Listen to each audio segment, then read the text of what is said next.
Hey guys, welcome back to my channel. Today I'm going to be doing the second part of my top 5 categories, and today it's all about foundations. But before we get into that video, I just want to address my hair colour. It's changed again. The reason was the hair colour that I had before was fading really quickly. It was fading so quick that it got to the point where it was a little bit patchy, and I decided to just go to the hair salon and ask my hairdresser to put an all over colour for me, and she said to me that I had to go darker to even out the hair colour, because if she put on a similar hair colour it's not going to even out the light and the darkness of the patches. So then she suggested this hair colour, which in fact in photos looks completely black. Right now it probably looks black or dark brown, but in the daylight it's actually like a I'm not sure how to say it, like a not medium but not dark kind of brown. You can still see the my previous colour shining through, just because my previous hair colour was so light compared to this. But I'm actually really warming to it and I really like it. Not only does it make my skin look nicer, like it makes my skin look more flawless, because my old hair colour was kind of brassy, so it kind of brought out all the yellow tones in my skin. This hair colour actually makes my skin look a lot better without makeup on. I'm talking about, by the way, not with makeup on, I'm on about without makeup. It makes my it makes my skin look so much nicer, and it makes it look more fair as well, which is always a good thing, because I think I'm going to be going quite dark in the skin tone for summer, because I'm going to be going on a lot of holidays this year. So yeah, I'm happy about my hair and I like it. Yes, enough of the rambling, enough of my hair colour story. I'm going to get on with my top 5 foundations. And just before I start, I have oily to combination skin. In the summer my face gets oily all over, but in the winter my skin tends to get dry patches around the cheeks and less oily down the T-zone. So just take that into consideration when I'm talking about these foundations, which I have right down here. I'm not looking at the floor, by the way. Yeah, I'm also MAC NC25, so I would say that was kind of like a light to medium scale. So another reference there. So I'm just going to dive straight into it and just pick the one that's closest to me, and it's the NARS Sheer Glow foundation. At first I didn't think that this would be my kind of foundation, because I have oily skin, and then when you put in the word glow into a foundation it's a bit like but NARS Sheer Glow is actually one of my favourites, and I have it in the colour FIJI, and I do have it on right now. And I've actually done a makeup tutorial, or like a everyday foundation routine it was, with this. So if you want to have a look at it being applied onto my skin, then you can check out that video. I'll put it in the links down below in the information bar. Colour foundation, first of all the packaging is really nice. I like the glass bottle, and then it has the infamous NARS finishing, which can get a little bit dirty, but I try to take care of it.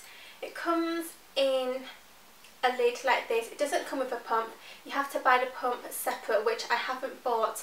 I'm not sure why, because I do prefer foundations with pumps, but I find that when you buy a foundation and then you have to pay to get a pump, it's kind of like, I don't want to pay for that pump, because the pump should come with a foundation. Does that make sense?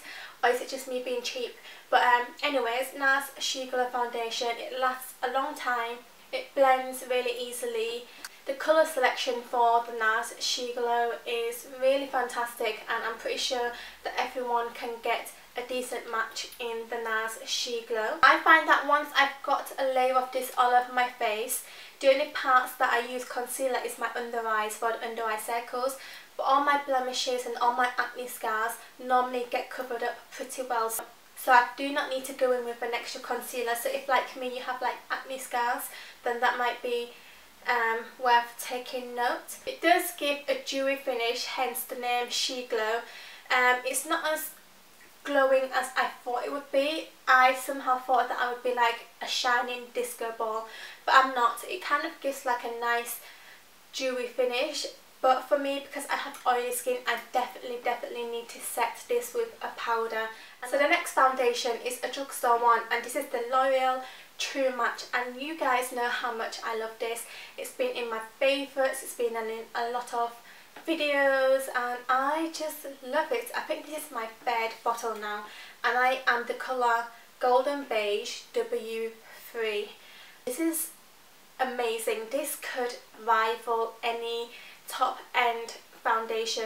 So this retails for around £9.99, and I think that is an amazing value compared to like the NARS and the other ones that I'm talking about, which are all in the higher 20s to £30. So I forgot to say that it says super blendable on here, and it truly does match up to what it claims. This foundation is super blendable, and it's really easy to build up the coverage by applying extra layers if you need it. And the long wearing, oh my god, this lasts all day. Obviously I have oily skin, so like I said, with all my foundations I need to oil blot every few hours, but in terms of coverage and in terms of how long it lasts, I do not need to touch up or anything like that. I do always set it with a powder, just like always, because I have oily skin. I always set my foundations with a powder, but I just think that this is such a good foundation, and the colour match is perfect. I have a lot of foundations in my collection, but I think that this one is the best match to my skin. I've not got it on right now because I've got the NARS She Glow on now, but in terms of colour, this is the foundation that's best matched to my skin.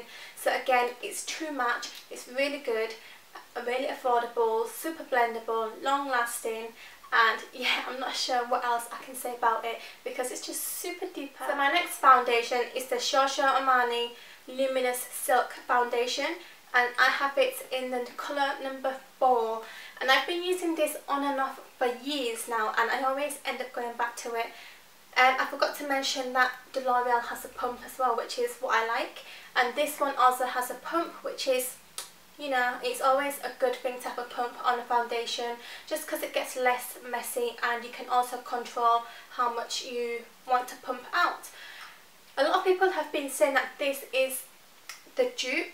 Well, no, L'Oreal is the dupe of the Giorgio Armani Luminous Silk Foundation, which I kind of agree with, but then there's small differences, and I'm going to talk about the small differences. So the Luminous Silk is really lightweight, and in comparison to the L'Oreal one is a little bit thicker and you can feel it more on the skin, whereas this one is very lightweight, very thin, and really buildable, so it depends how much cover you want. The colour range is amazing as well, and it goes from very light to very dark, so I'm pretty sure you can find something that will suit your shade. So this foundation is more towards the pricier side, especially when you compare it to something like this, which is £9.99. I think this is, I haven't bought it recently, this is about half a year's old, so I'm pretty sure it was in the 30 something pounds category.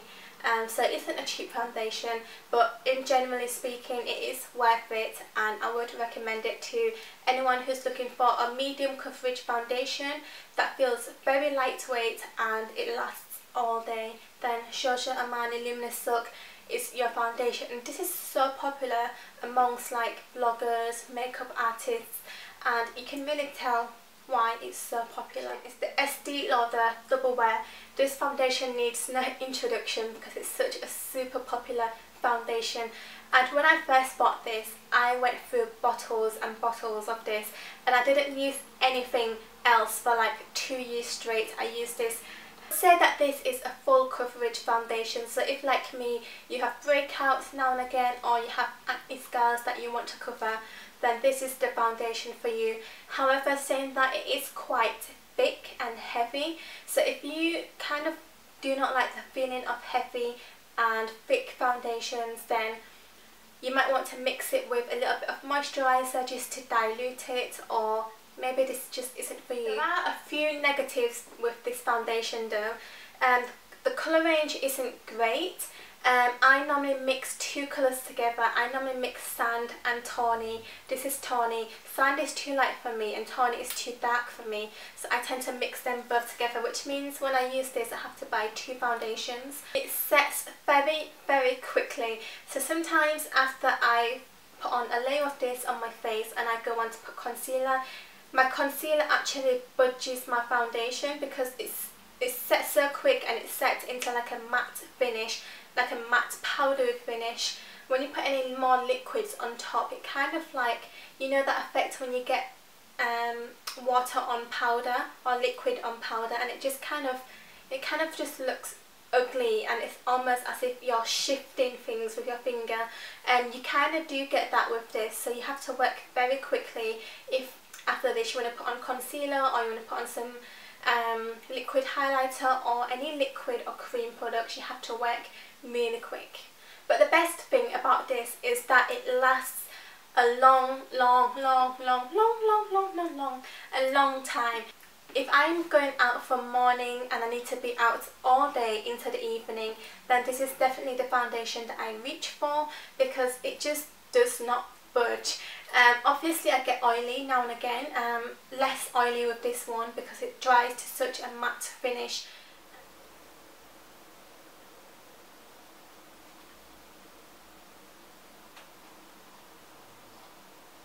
So the next product I want to talk about is the Chanel Perfection Lumiere. I'm a big fan of the matte version, and when they discontinued it, I think this was the closest thing that I could get to that. The colour number 30 beige, and Chanel doesn't really have that many colours when it comes to foundations, so it can be pretty tricky getting a perfect match. I tend to go between a 20 and a 30, but this one is a 30 because summer's just around the corner, so a 30 is probably more appropriate. Again, it is a bit pricey for the foundation, but I think that Chanel foundations are completely worth it because you can feel the difference in quality when you put it on your face. So it comes in like a classic Chanel glass bottle, which I'm not sure if I like. It looks nice on the dressing table, but when you want to travel and you have to pack it in your suitcase, it can be quite heavy and quite a nuisance. Pump. And I just love this lightweight foundation. It's probably got the least coverage out of all the foundations that I've just mentioned. So I only tend to wear this when I'm having a good skin day, which means I'm not having any breakouts and I do not have much acne scarring. Because it's a light to medium coverage, I do not like to layer my foundations. So if I'm having a bad skin day, I would just automatically reach for something with a lot more coverage, like the ESTEE Lauder one or the L'Oreal one. It's really smooth and it's really non-sticky. I hate it when foundations feel sticky afterwards. That is just a huge no-no.